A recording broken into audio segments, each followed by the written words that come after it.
Assalamualaikum warahmatullahi wabarakatuh. Waalaikumsalam warahmatullahi wabarakatuh. Ya, selamat siang rekan-rekan remaja semua yang berbahagia. Pertama-tama, marilah kita panjatkan puji syukur atas kehadirat Allah SWT karena telah memberikan rahmat kesehatan dan keselamatan sehingga kita dapat berkumpul pada acara seminar online ini. Pada pembukaan seminar ini, marilah kita bersama-sama mengucapkan basmalah. Bismillahirrahmanirrahim. Adapun topik seminar yang akan kami bahas adalah sosialisasi, pengaruh, dan dampak media sosial terhadap kesehatan mental remaja. Sebelumnya, izinkan saya memperkenalkan diri terlebih dahulu. Nama saya Yunda Fadila Putri dari STEMIK Nusa Mandiri dan ada rekan saya. Saya Mahajia Tafsir Yahya dari STMIK Nusa Mandiri yang akan menyampaikan materi pada seminar ini. Dan saya juga ingin mengucapkan terima kasih kepada teman-teman semua yang sudah mengikuti serta bergabung dalam acara seminar KKN ini. Sedangkan rangkaian acara yang akan kita lewati ada sesi penyampaian dan penyajian materi dan diakhiri dengan sesi tanya jawab. So, ikutin terus seminar ini sampai akhir ya. Pada webinar kali ini saya ingin membahas tentang sosialisasi, pengaruh, dan dampak media sosial terhadap kesehatan mental remaja. Kenapa sih bagi remaja? Karena kita tahu bahwa sebagian besar yang menggunakan gadget atau media sosial ini adalah kalangan remaja. Oleh karena itu, kenapa kita angkat materi ini yang berhubungan dengan pengaruh media sosial terhadap kesehatan mental? Nah, kesehatan mental. Kenapa kita di sini lebih fokus terhadap kesehatan mental? Karena kita tahu bahwa kesehatan ini sebenarnya suatu keadaan sehat, tidak hanya sehat fisik saja, tetapi juga secara mental dan sosial. Itu makanya orang bisa dibilang sehat itu nggak cuma sehat fisik saja, tapi harus melingkupi sehat mental dan juga sehat sosial. Media sosial ini tidak hanya bisa memberikan efek terhadap kesehatan fisik saja, tapi ternyata media sosial ini sangat berpengaruh terhadap kesehatan mental dan juga kesehatan sosial bagi setiap orang. Dan kenapa kita angkat media sosial? Karena kita tahu bahwa semua orang ini memang tidak ada yang tidak menggunakan sosial media untuk masa sekarang. Nah, sekarang media sosial itu apa sih? Menurut MC Grauhill Dictionary, media sosial adalah salah satu media yang kita pakai sebagai salah satu untuk melakukan interaksi sosial. Namun interaksinya dengan menggunakan teknologi berbasis web, di mana hal ini bisa mengubah komunikasi menjadi suatu dialog yang interaktif, yang bisa diakses dan bisa terukur. Jadi media sosial ini merupakan sebuah media online. Kita bisa melakukan komunikasi dengan menggunakan aplikasi berbasis internet, bisa digunakan media sosial ini untuk berbagi, berpartisipasi, menciptakan suatu konten, ya kan karena sepertinya remaja-remaja sekarang ini lagi sering banget nih melakukan konten pembuatan blog, wiki, forum, atau di jaring sosial lainnya gitu. Dimana sekarang teknologi ini juga semakin canggih dan semakin hebat gitu, dan sekarang siapa sih remaja sekarang yang nggak pakai media sosial gitu kan untuk sharing dengan teman-teman, bertemu dengan semuanya melalui media sosial ini. Nah, media sosial ini sangat banyak sekali sebenarnya kegunaan atau manfaat yang bisa dilakukan di sini. Nah, kita lanjut ke jenis-jenis media sosial. Jenis-jenis media sosial ini apa aja sih? Itu sebenarnya sering digunakan. Nah, macam-macamnya ada mulai proyek kolaborasi website. Nah, ini sepertinya penggunaannya salah satunya bisa mengubah, menambah, atau membuang konten-konten yang termuat di website, seperti Wikipedia. Lalu yang kedua ada blog atau microblog. Pengguna di sini bisa bebas mengungkapkan suatu hal di blognya, jadi dia memberikan informasi tentang sesuatu hal seperti mereview, atau sekedar curcol gitu ya, curcol di blog. Nah, itu biasanya sering banget digunakan di konten blog ini. Lalu ada konten atau visi yang berhubungan dengan multimedia seperti e-book, video, foto, dan lain-lain. Dan ini adalah salah satu jenis dari media sosial. Lanjut, yang selanjutnya ada situs jejaring sosial. seperti Facebook, YouTube, Twitter, juga Instagram, terus Pet dan Snapchat, dan sekarang mungkin yang lagi hits banget nih penggunaan jejaring sosial yaitu TikTok gitu ya. Nah ini biasanya banyak banget yang sering digunakan oleh para remaja untuk membuat suatu video atau konten. Dan yang terakhir ada game atau yang biasa dinamai dengan virtual game. Ini merupakan jenis media sosial yang mungkin banyak sekali digunakan sekarang oleh remaja-remaja lelaki. Biasanya game online ini salah satu jenis-jenis media sosial yang banyak digunakan oleh remaja. Dan selanjutnya ada dampak positif bagi media sosial. Dampak positif media sosial yang pertama ada sebagai media untuk mempererat tali persahabatan dan kekeluargaan dengan teman-temannya. Walaupun kita lagi jarak jauh nih, semuanya terhambat oleh pandemi COVID sekarang, kita tetap bisa bersilaturahmi menggunakan media sosial ini. Nah, yang kedua ada media sosial juga bisa memberikan lingkungan yang mendukung untuk bereksplorasi dengan persahabatan. Status sosial juga memberikan kesempatan untuk berbagi, mendiskusikan kesukaan atau hobi seperti musik, film, dan hobi lainnya. Kita bisa menggunakan media sosial sebagai ajang untuk menyukai sesuatu gitu. Dan yang selanjutnya ada dapat memungkinkan remaja menemukan dukungan online untuk penyandang penyakit, cacat, atau mempunyai kekurangan lainnya. Jadi di sini kita bisa memanfaatkan sosial media untuk memberikan dukungan lewat online, misalkan seperti santunan-santunan lewat online gitu kan, bisa memanfaatkan itu lewat sosial media ini. Lalu selanjutnya ada remaja melihat situs media sosial sebagai sumber motivasi dari tokoh-tokoh yang mereka banggakan di media sosial. Tentunya remaja pasti ada yang menyukai seseorang gitu atau ngefans berat. Sekarang kayak yang contohnya lagi rame seperti Blackpink atau BTS. Nah, yang melalui medsos ini kita bisa mendapatkan hal-hal informasi tentang mereka. Dan itu mungkin bisa kita jadikan sebagai motivasi juga ya, atau motivasi sumber yang bisa kita dapatkan kayak bagaimana ya kita bisa seperti mereka. Nah, itu mungkin bisa jadi dampak positifnya. Lalu selanjutnya ada remaja memanfaatkan media sosial ini untuk mencari jawaban atas masalah kesehatan. Yang mungkin kalian ada yang mengeluh sesuatu gitu. Nah, kita bisa menggunakan media sosial ini untuk mencari jawabannya atau masalah kesehatan yang lagi kita rasain, kayak tinggal buka gadget, terus kita searching di Google, dan akhirnya kita menemukan jawabannya kenapa sih ini gitu. Nah, itu salah satu dari dampak positif media sosial. Namun ternyata selain dampak positif, juga ada dampak negatif dari media sosial. Yang pertama itu ada cyberbullying. Cyberbullying ini adalah salah satu hal yang mungkin sekarang banyak sering terjadi ya di dalam media sosial ini. Cyberbullying itu apa sih? Cyberbullying adalah sesuatu yang perbuatannya contohnya seperti mempermalukan seorang atau membuat marah seorang, menakut-nakuti seorang, seperti misalnya melakukan atau mempermalukan seorang lewat media sosial seperti mengirim pesan atau menyakiti melalui komentar media sosial, platform chatting, atau menulis kata-kata yang menyakitkan gitu. Makanya cyberbullying ini salah satu dampak negatif yang banyak ditemui di sosial media, dan tentunya pasti akan menimbulkan jejak digital seperti sebuah rekaman atau sebuah catatan yang bisa memberikan bukti bahwa hal tersebut untuk membantu menghentikan perilaku salah itu. Nah, yang kedua ada harga diri rendah. Ya mungkin dengan adanya media sosial ini kan sebagai ajang untuk kirim atau upload foto ya, lagi liburan, share foto, lagi di mana, lagi kemana, share foto. Nah, mungkin ini akan mengakibatkan dampak tentu menyebabkan seperti kayak sesuatu yang menyebabkan keirian kayak kok saya tidak bisa seperti yang mereka.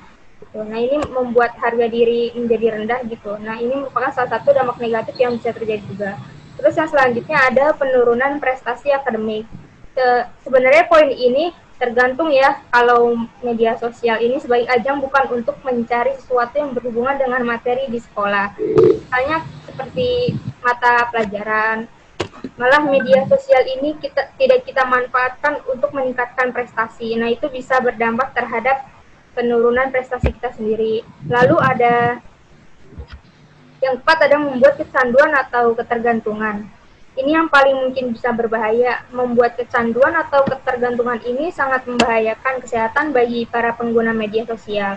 Kenapa? Dengan mulai kecanduan atau ketergantungan ini akan berdampak tentunya pada kesehatan mental remaja. Kecanduan ketergantungan ini salah satu dari bentuk penyakit kejiwaan yang berhubungan dengan salah satu gangguan dari kesehatan mental. Yang selanjutnya ada pornografi. Nah, pornografi ini dampak negatif yang harus dihindari apalagi untuk kalangan remaja. Selanjutnya ada sarana kriminal. Ya, ini juga berbahaya. Seseorang juga bisa melakukan kriminal melalui media sosial. Selain itu, kehidupan sosial akan terganti. Ya, biasanya media sosial ini kan bisa menjauhkan yang dekat, tapi akhirnya yang dekat malah bisa jauh gitu. Kita biasanya kalau ketemu teman-teman ngobrol, sharing, tukar pendapat, akhirnya dengan adanya media sosial ini, sekarang jadinya semua orang pada fokus sama gadgetnya masing-masing dan media sosialnya masing-masing. Terus yang selanjutnya gangguan tidur. Ini adalah salah satu dampak negatif yang biasa kita dapatkan dari media sosial. Dengan bermain media sosial ini mungkin dapat mengakibatkan kualitas tidur atau waktu tidur kita jadi terganggu, yang akhirnya mungkin bisa berdampak terhadap gangguan tidur, akhirnya bisa jadi insomnia dan sebagainya. Lalu selanjutnya ada kaburnya privasi seseorang, yaitu dengan media sosial ini kita seolah-olah privasi kita menjadi terumbar dalam arti dapat diketahui oleh banyak orang. Jadi kayak, oh ternyata orang ini aktivitasnya lagi seperti ini. Jadi akhirnya privasi seseorang jadi tidak terbatas gitu. Lalu selanjutnya ada komparasi sosial. Maksudnya di sini yaitu kita akhirnya dengan adanya media sosial ini kita malah jadi membanding-bandingkan diri kita dengan orang lain. Kayak, oh dia bisa seperti itu ya, kenapa kita enggak gitu. Nah, ini yang dapat mengakibatkan dampak negatif untuk media sosial. Selanjutnya ada kecemasan sosial. Kecemasan ini akhirnya akan membuat orang menjadi cemas dengan adanya media sosial ini. Selanjutnya ada body dissatisfaction. Ini merupakan suatu kesenjangan antara misalnya bentuk tubuh yang ideal dengan bentuk tubuh kita yang sebenarnya gitu. Yang akhirnya kita jadi membanding-bandingkan bentuk tubuh kita dengan orang lain, yang akhirnya mungkin bisa menyebabkan timbulnya permasalahan dari kesehatan fisik kita pada orang yang misalkan jadi kayak kita melihat body orang nih, wah bagus ya, sedangkan kita mungkin maaf kayak gendut, pendek gitu. Nah, kita jadi ngerasa malu kan, akhirnya kita melakukan diet tuh, gara-gara berpengaruh terhadap ketidakpuasan diri yang akan berdampak negatif dan terhadap diri kita sendiri. Nah, itulah dampak negatif dari media sosial. Selanjutnya ada beberapa juga yang harus diperhatikan dari durasi penggunaan media sosial ini. Durasi penggunaan media sosial ini memang bisa kita kategorikan di mana normalnya pengguna ini sebaiknya bisa kita batasi kurang lebih maksimal di 3 sampai 4 jam untuk penggunaan media sosial. Karena kalau sudah lebih dari 7 jam, itu kategori ini bisa kita golongkan sebagai kategori ketergantungan dari penggunaan media sosial ini. Ya, alangkah baiknya dalam satu hari itu singkatnya hanya kurang lebih 1 sampai 2 jam. Tapi sepertinya mungkin agak susah ya untuk nggak bermain media sosial lama gitu. Tetapi tolong diperhatikan juga bahwa penggunaan media sosial ini harus dibatasi penggunaannya dan durasinya tidak boleh lebih dari 4 jam lebih seperti itu. Nah, selanjutnya untuk kecanduan media sosial ini akan disambung oleh Kamaji ya. Oke, terima kasih Mbak. Sebelumnya mau nanya, waktunya masih berapa menit lagi, Yun?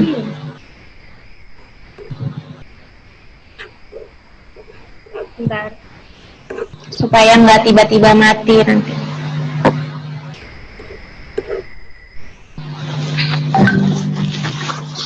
Di mana sih? Masih sampai ada setengah jam lagi kok. Setengah jam? Masih lama ya udah. Lanjut ya.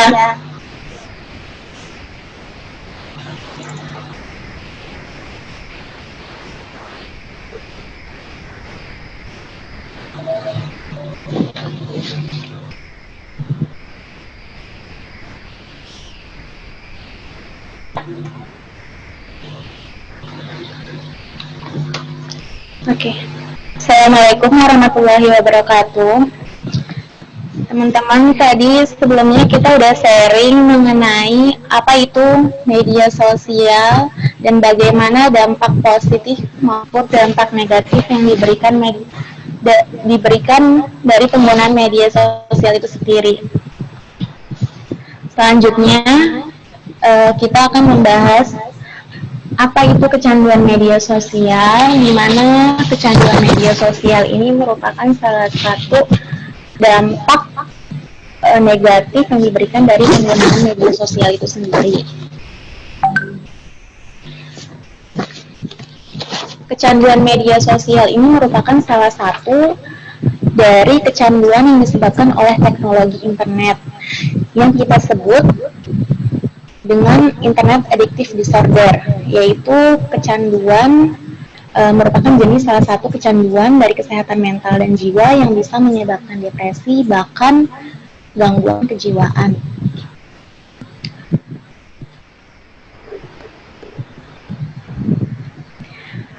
Menurut sumber, kecanduan media sosial merupakan suatu perilaku kompulsif terhadap penggunaan media sosial yang memberikan dampak dalam kehidupan penggunanya, di mana penggunanya cenderung sulit mengontrol penggunaan dan merasakan ketidaknyamanan ketika tidak bisa menggunakan media sosial tersebut.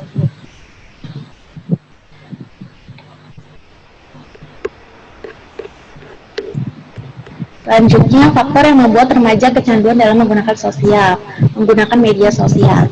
Yang pertama, media sosial.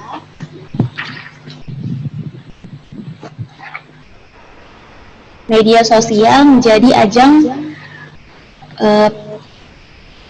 mencari perhatian, kemudian dapat memicu perasaan senang, rasa ingin tahu yang tinggi, keinginan untuk menjadi populer, tempat untuk mengetahui tren masa kini, adanya sindrom fear of missing out, yaitu timbul sindrom ketakutan akan sesuatu. Kemudian indikator kecanduan media sosial. Nah, pertanyaannya, gimana sih cara kita tahu apakah kita orang yang mengalami kecanduan media sosial atau tidak? Untuk menjawab pertanyaan tersebut, kita bisa melihat indikator-indikator berikut. Yang pertama, terjadi ketika penggunaan media sosial menjadi aktivitas yang mendominasi pikiran individu, meskipun sedang dalam mengakses media sosial. Yang kedua, individu segera mendapatkan kepuasan saat dapat menggunakan media sosial. Terus, penggunaan media sosial mengalami peningkatan secara progresif kebutuhan untuk menggunakan media sosial dengan alokasi waktu yang terus bertambah untuk kepuasan, sehingga aktivitas online pada media sosial melebihi waktu yang direncanakan.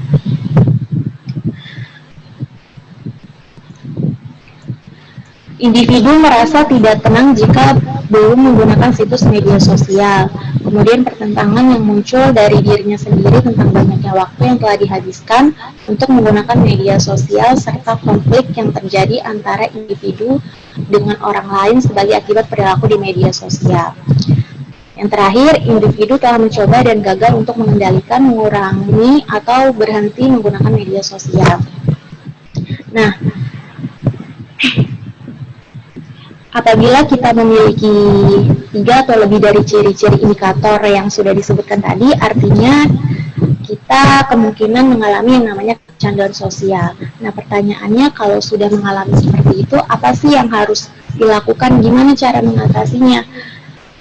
Cara yang bisa kita atasi ketika mengalami kecanduan media sosial, terutama bagi remaja. Kenapa remaja? Karena remaja sendiri merupakan pengguna media sosial paling besar.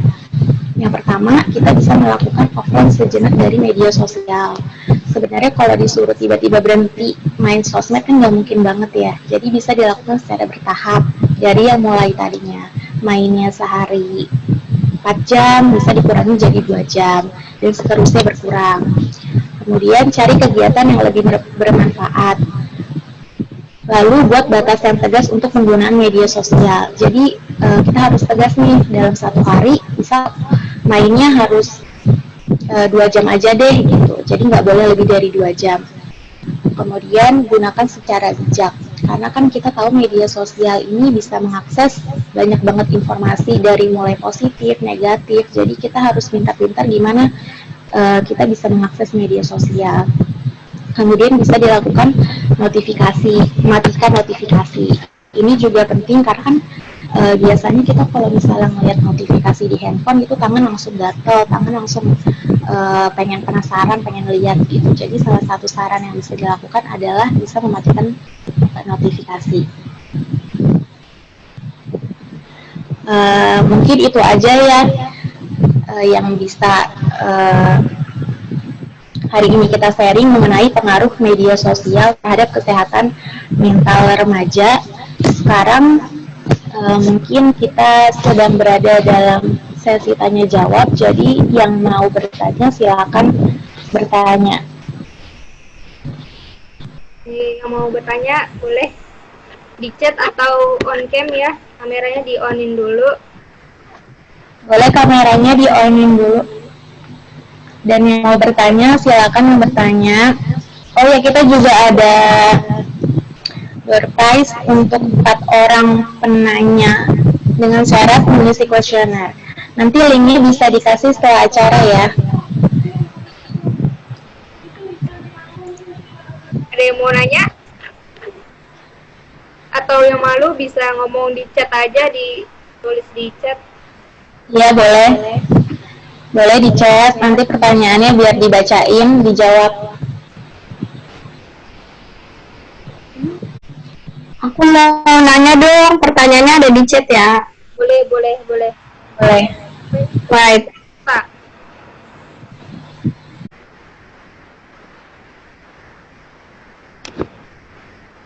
Aku jawab dulu aja ya, yang pertanyaan pertama. Menjawab pertanyaan dari Vanessa Wayuni. Bagaimana peran orang tua dalam mengatasi anaknya yang terkena body dissatisfaction? Jadi yang pertama, orang tua harus memahami dulu bagaimana penggunaan sosial media ini, dampak yang besar bagi anak dalam pembentukan identitasnya. Jadi ini artinya orang tua pun harus mampu memberi pemahaman bahwa apa yang terlihat di sosial media ini bukan sepenuhnya realita gitu. Jadi dengan begitu anak tidak rentan terpengaruh dan tidak memiliki citra buruk terhadap dirinya sendiri. Hal ini disebabkan karena dampak media sosial ini dalam hal body dissatisfaction cenderung membahayakan jika dibiarkan. Pendampingannya pun jelas diperlukan selama anak sedang mengakses atau menggunakan halaman media sosial ini. Bahkan akan lebih baik jika orang tua bisa mengarahkan anak agar bisa memanfaatkan media sosial untuk aktivitas yang lebih baik. Misalnya menulis kutipan-kutipan yang memotivasi atau menginspirasi banyak orang yang membacanya gitu. Dan begitu sang anak secara langsung telah membangkitkan semangat teman-teman yang membaca unggahannya gitu. Itulah tadi sedikit informasi tentang cara mengatasi anak yang terkena body dissatisfaction agar tidak terjadi pada diri kamu. Sebaiknya kamu tidak terlalu sering mengakses halaman media sosial. Lebih baik menghabiskan waktu luang dengan membaca buku atau hal-hal positif lainnya.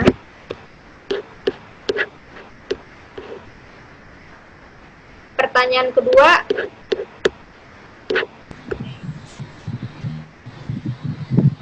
Magia mau jawab atau gimana?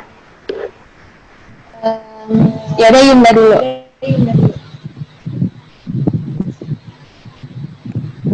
Apabila ada pertanyaan dari Puji Rahayu, apabila ada teman menunjukkan tanda depresi lewat status sosial media, apa yang harus dilakukan untuk membantu teman kita?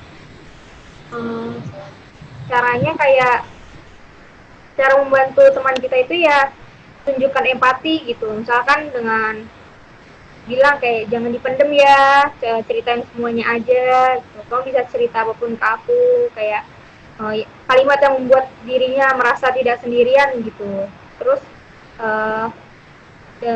didengarkan aja gitu, kayak tunggu hingga ia selesai bercerita, hindari memotong pembicaraannya, apalagi menyela untuk menceritakan pengalaman kamu dalam menghadapi situasi yang sama. Pengidap depresi butuh teman bercerita untuk meyakinkan diri bahwa ia tidak sendirian dalam menjalani situasi sulit itu. Terus ada lagi beritahu kontak tempat mengadu. Jadi yakinkan adanya bahwa tidak ada yang salah untuk mencari pertolongan ke psikolog atau psikiater, atau kamu bisa memberitahu kontak komunikasi atau layanan curhat yang saat ini banyak tersedia untuk menangani situasi sulitnya itu.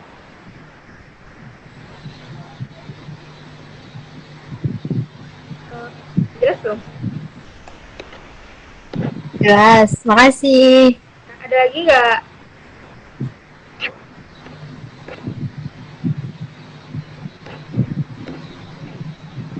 Kayaknya nggak ada lagi ya. Udah, dua aja. Mudah-mudahan jawabannya bisa memuaskan ya.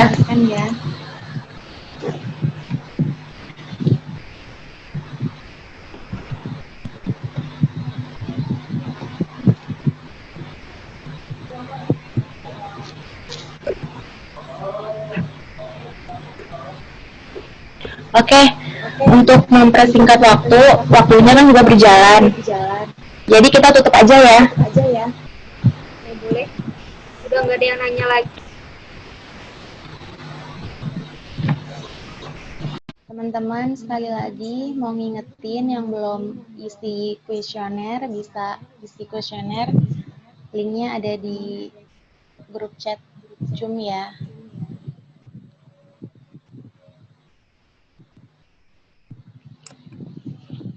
Mengingat waktu, kita tutup ya acara ini berarti. Iya, Kak. Baik, alhamdulillahirabbil alamin, kita sampai di penghujung acara. Terima kasih kepada teman-teman yang sudah meluangkan waktu dan menyimak dari awal sampai akhir. Semoga ada ilmu yang bisa didapatkan dari sharing kita hari ini. Kurang lebihnya, mohon maaf. Wassalamualaikum warahmatullahi wabarakatuh.